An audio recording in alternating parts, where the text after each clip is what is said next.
Well, first off, we definitely did not plan to coordinate here. It just happened by complete chance, I guess. Our shoes don't match. Yeah, we're all different wavelengths there. But yeah, I'm Danea Bushcutter. I'm one of the Edge Army members. And let's introduce yourself. I am Kristina Harris, also known as Stilettos and Steel Toes. Yes.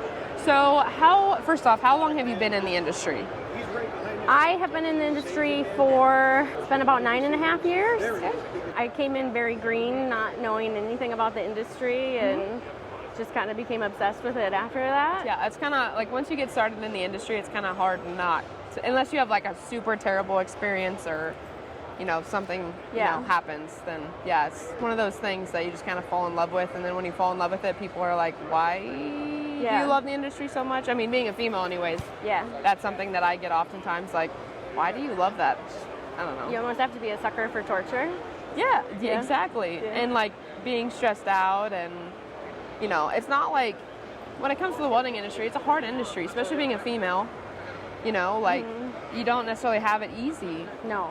I mean, there's always challenges. And I mean, in your 9.5 years of being in the industry, what challenges have you faced that you want to talk about in the industry? I mean, being in a male-dominated industry, and being in different parts of the United States, because you're originally from where? Wisconsin. Okay, that's what I was thinking. And so, I mean, where I'm from, I don't know any other females, so social media is kind of my outlet to find other females in the industry. But me not having other females, I've tried to have, in my area, I've had to find those men that want to, somewhat be a role model or a mentor to me, to help me in the industry, just because I don't have that, right down the road, or just a short drive from. So what are some challenges that I've unfortunately probably faced a lot in my experience. I think I started in the union as a pipe welder. Okay. I got an apprenticeship through there, and being so excited to dive right in, I feel like I was unprepared for what was to follow and a little naive. So I think it's really nice, like you said, with social media, to kind of, you can spread more awareness about it, or like we're sharing our experiences so that other people can kind of understand. I wish I would have had that first. Yeah, same. So in the union, it was really difficult. No one really wanted to help me. No one wanted to teach me. So it was a lot of trial and error, and watching the other welders for a while, how they're positioning their arms and what their settings were. And then finally I found an instructor that I was able to bribe with a bottle of whiskey. I asked him if he drank, and he goes, well, yeah, of course I drink whiskey. And I was like, what's your favorite? And I was like, I will bring you a bottle every time if you actually teach me. And I think a couple bottles later, he's finally like, I am getting paid to do this, right? And I was like, well, yeah, but you weren't wanting to. Yes. So that made it rough. It was challenging to learn at first. But I was very dedicated and spent a lot of time on it, so that helped. And unfortunately, there was an issue with sexual assault at work. And instead of having someone advocate for me or look out for my safety and my best interest, I was more so swept under the rug, pushed out. And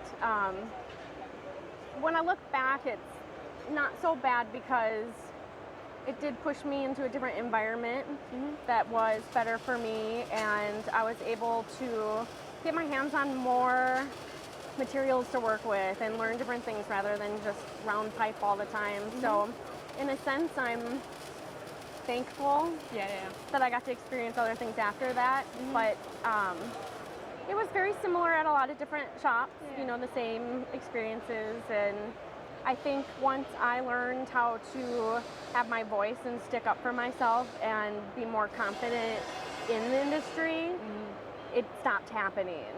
So that seems to be a huge factor. And like the little bit I've dealt with it, I mean, they can, I don't know, it's like they can kind of sense who they can kind of pretty much push over.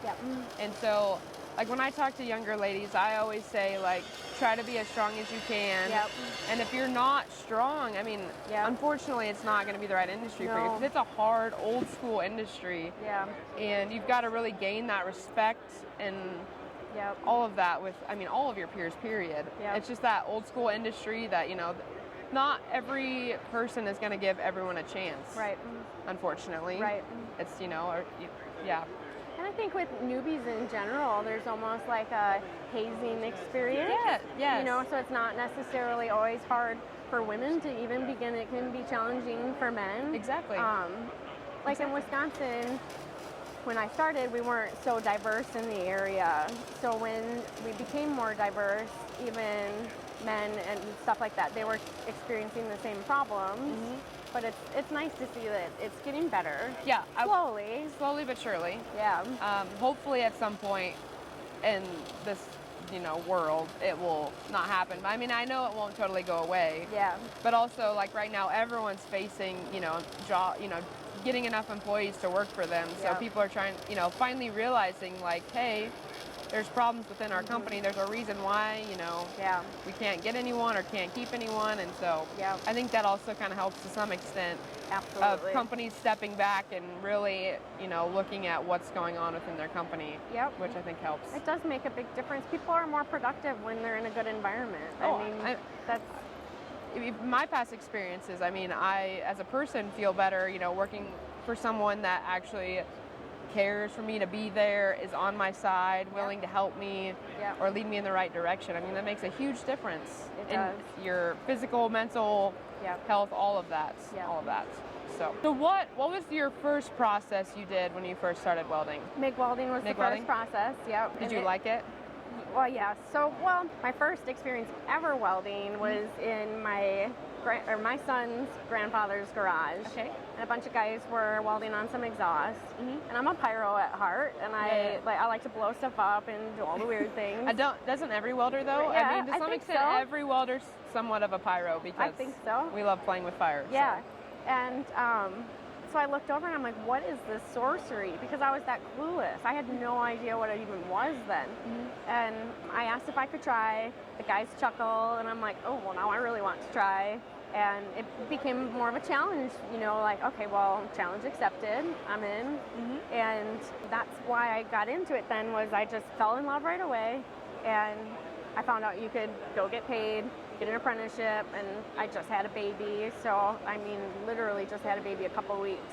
And I was like, I really want to pursue this career. Mm-hmm. His dad was willing to stay home while he was little. And, I had a few kids already, so I was like, you can have that joy for a little while. Yes. My turn. Yes, exactly. And I just dove in. So MIG welding was first, and then went to pipe, and TIG welding became my favorite. Mm-hmm. But TIG welding is my absolute favorite. I wear a necklace every day. yeah. I absolutely love TIG welding. But from what I'm finding, TIG welding is kind of just like, I don't know, the females process to some extent. Yeah. From the little bit I've seen, oftentimes women are better at it. But Yeah. there's a lot going on. Yeah. A lot smaller Attention to detail detail. and all of that. So Yeah. that plays a factor. And most of the females I talk to, they always say TIG welding, TIG welding, TIG welding. I wonder too sometimes if it just has to do with fine motor skills in general. We put our eyeliner on straight every day. Yes. We have to do a lot of fine detail stuff. So I'm sure we're just we're just more attracted to that type of thing. Yeah. Mm-hmm. What I think you've already kind of hinted on this, but what were you afraid of when you first started welding? I think just more intimidated than afraid of anything. Yeah. We always get in our heads and can be afraid of failure or not being good enough. And I think that it's good to lean in on that because you can accomplish so much more. And when you do, it really motivates you and you feel good because you just smashed something that you were so in your head about. And I like testing. I like the little bit of anxiety you get beforehand. And that was my favorite part of pipe welding was the testing. Was the testing? Mm-hmm. Yeah. How often did you have to test for your job? It wasn't necessarily like so often. It was based on the jobs, and then your year you had to get so many tests in, and But I liked it because I always nailed it on the first try, and I wanted to keep a perfect score. Yes.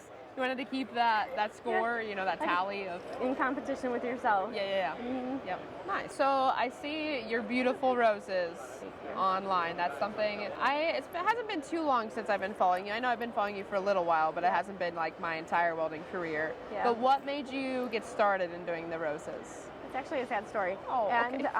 And I actually hate roses. And yours are beautiful that you've been doing. Thank you. By the way. I've only done 2, but they're it's kind of beautiful. like I've always wanted to make my mom one. Yep. And I did that, and then someone reached out and was like, "Hey, can I buy one from you?" And so Yeah. I did that, and that's pretty much where I left it at. So I started making them. Well, first I was going to a new hairdresser, and she had to reschedule an appointment because her grandma passed away. Oh. And I felt bad about it, and I was like, when I go in on the next one, I want to bring her a little gift. So I made her a little rose, and it turned out really cool, and I was like, well, that was kind of fun. And at the time, I was running a business with an ex-partner that I had, and it was a very abusive relationship, and I had to escape. And at the time, I wasn't being paid through the business, so I had to figure out how can I, in a little bit of time, make something on the side, get a little bit of money saved up, and run away from this hell. So that's why I started, and it took off. People really liked them. Yes. I'm probably close to 2,000 roses now. Oh my gosh, that's incredible. And you sell like on Etsy, right? I used to have them on Etsy, Okay. but I got a Shopify page now, Yeah, nice. and I put them on there. And a lot of it has just been locally and through Facebook, and then word of mouth. A lot of people will get a gift for their mom or their grandma or whatever, and someone sees it, and it's honestly been shocking how many people buy them. Yeah. And every time I'm like, oh, I hate roses. Well, after you do like 2,000 of them, I can imagine they're like, I don't want to do And I another hand cut rose. them because Yeah. I don't want to heat the copper yet, depending on what I'm doing with it. Yes. Or, sometimes I will plasma cut them if I know that I don't have to do any of the patinas on it, or, I don't have to make it look a certain way. But yeah, it's very tedious. Very tedious. But I am very grateful that I happened to do it. You jumped on the idea and you ran with it. And I'm really grateful for my customers and the repeat customers. They've just been really cool about it, and I think it's just kind of been a special, even though it's a sad story, it's kind of been special. Yeah, it has a special place in your heart. Yeah. Kind of helped you get to where you are now. Yeah. Yeah. Because like when you started building them, making them, you probably didn't think I'm gonna sell 2,000 of these. No way. You were just doing it, to be nice and kind of give back to your hairdresser and whatnot. And so I see your pets online on Instagram there. So what? What's my animal issue? Yeah, not necessarily. I wouldn't call it an issue. I am a huge pet lover myself. I see that the beautiful raccoon, which you got rid of, or you had to. He was a rescue release. Yeah. Yep. Okay. So he was taught to fish and forage and do all the things that you would do outside. And so his family was smushed on the road, and he was brought to me for care after that. And it's inspired me to start a rescue now. Oh, that's awesome. Yeah, after I leave here, I'm going to go move into my new house. And I'm going to be building a raccoon rescue there. That is awesome. Yeah. So look forward to more raccoon pictures on your Instagram. I'm hoping to have a good set of babies this spring. So that would be awesome. Yeah. And then any other pets?